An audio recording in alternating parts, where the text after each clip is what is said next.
Salut tout le monde, j'espère que vous allez bien. En ce qui me concerne, ça va plutôt pas mal.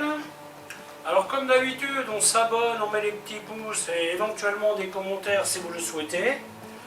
Ça sera gentil de votre part. Alors aujourd'hui, je vais vous faire un plat, un gratin de chou-fleur au lardon. Donc je vais faire ça en one shot, hein. Il n'y a pas excessivement de manipulation à faire. Donc voilà. Alors pour ce faire, il vous faudra donc faire un roux. Alors en fait le roux, je vais le faire avec du beurre dans lequel je vais avoir cuisiné déjà mes échalotes, mes lardons. D'accord? La farine elle est là. Ensuite mon chou-fleur est déjà cuit. Je l'ai cuit dans un bouillon de volaille. J'ai prélevé 500 grammes. Pour 500 g de bouillon, j'ai mis 60 g de farine, 60 g de beurre, en sachant que je vais rajouter de la crème, à peu près 100 g de crème. Si jamais ça devait être trop épais, j'ai gardé le reste de bouillon, vous voyez, pour rectifier la sauce. Donc bien entendu chou-fleur, un peu de vin blanc, et là j'ai quelques aromates, j'ai du thym frais, du poivre, et un petit bout de feuille de laurier. Et je vais y rajouter aussi de la ciboulette. Voilà, écoutez, je vais vous expliquer comment faire tout ça.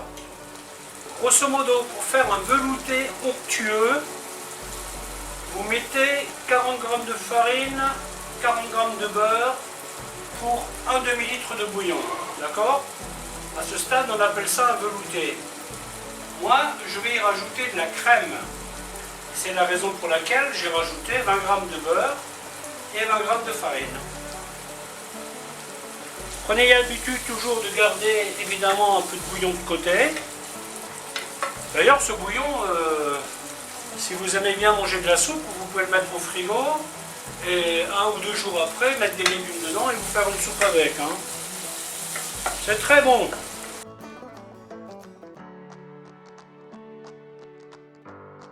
Une fois que les lardons et les échalotes commence légèrement à colorer, j'y mets la farine.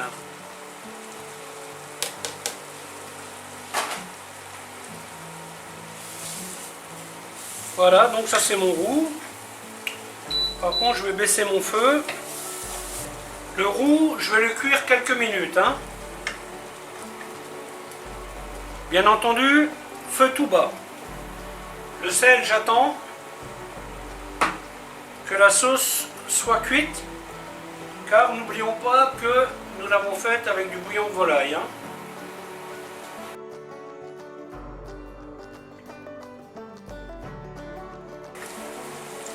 Une fois que le roux est cuit, je vais y mettre une goutte de vin blanc, à peu près 5 centilitres. Je vais le porter à ébullition. Et ensuite, je mets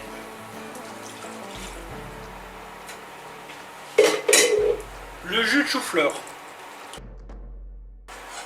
Bien entendu, là, je garde mon feu à petite vitesse. J'y mets mon ail. J'y mets 3 bonnes cuillères de crème. Et je vais faire cuire ça quelques minutes. Enfin, quelques minutes. Je vais laisser cuire cette sauce une bonne quinzaine de minutes à petit feu. Très important de cuire votre roux. Et de cuire votre velouté aussi. La farine est plus digeste quand elle est bien cuite. Si vous prenez votre roux, vous mettez votre bouillon, vous mettez ça dessus, ça va pas être génial. C'est comme une béchamel. Beaucoup font des béchamels et ils font ça très vite à l'arrache, mais une béchamel est une sauce qui se cuit.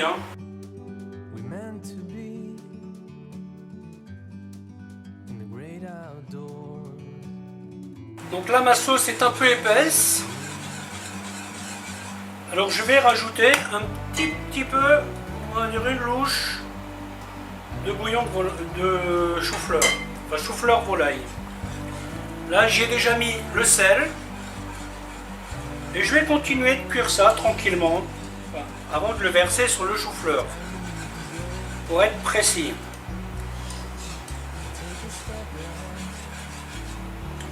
four il est chauffé à 180 degrés. Donc on goûte l'assaisonnement. Parfait. J'ai d'ores et déjà rajouté un petit peu de sel. Mais bon, pas trop, parce qu'avec le lardon et le bouillon de volaille, vous voyez, on arrive déjà à un certain taux de sel. Hein. Si vous avez du thym frais, c'est un petit plus. Donc là, c'est la consistance qu'on veut avoir à peu près. Hein, vous voyez, pas trop épais, pas trop liquide. Éventuellement, rajouter encore un petit peu de bouillon. Là, d'ici quelques minutes, je vais pouvoir finir mon gratin.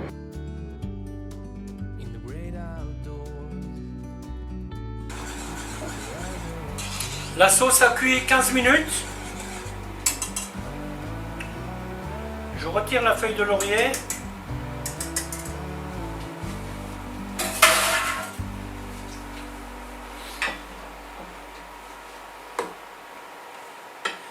Et n'oubliez pas qu'il y a du solide, hein. Donc je ne vais pas verser. Je vais mettre une louche partout dans mon plat gratin.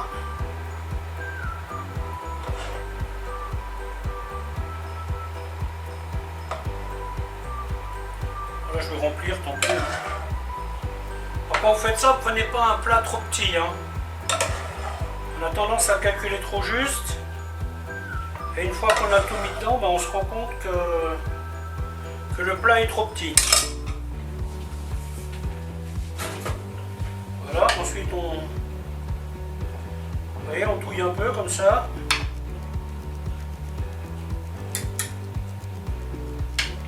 Il faut compter 20 minutes, une demi-heure au four à 180 degrés.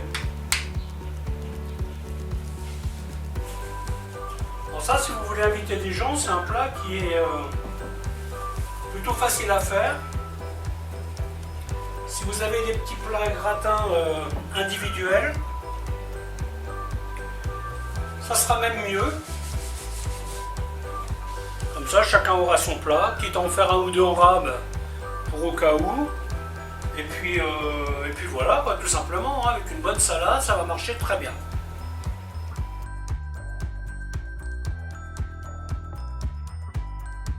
Voilà, ensuite on y met le fromage. Donc là j'ai rajouté un peu de mozzarella râpé. Ça vous pouvez faire, même si vous avez du fromage à raclette, hein, ça marche très bien. Avec du cheddar, si vous avez du comté.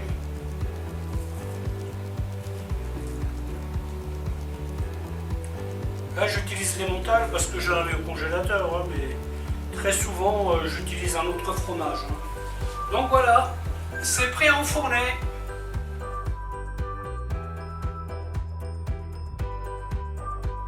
Dernier petit conseil, ce plat vous pouvez très aisément le préparer la veille pour le lendemain, mais ne pas le cuire. Enfin je veux dire ne pas le gratiner. Vous préparez tout. Finissez tout, vous le filmez proprement, vous mettez au frigo. Mais quand le moment de manger arrive, vous comptez à peu près une demi-heure, trois quarts d'heure. Parce que là, ça prendra un tout petit peu plus de temps à cuire, à gratiner. Mais vous voyez, vous n'êtes pas obligé de préparer ça comme je viens de le faire. Moi, j'ai tout fait dans l'enchaînement. C'est un petit peu plus rapide parce que vu que tout est chaud, quand je le mets au four, bah, voilà, j'ai pas besoin de le remettre en température. Mais il faut savoir que c'est un truc qui est hyper pratique. Vous le mettez, vous le préparez la veille pour le lendemain ou le matin pour le soir, eh bien ça fonctionne très bien.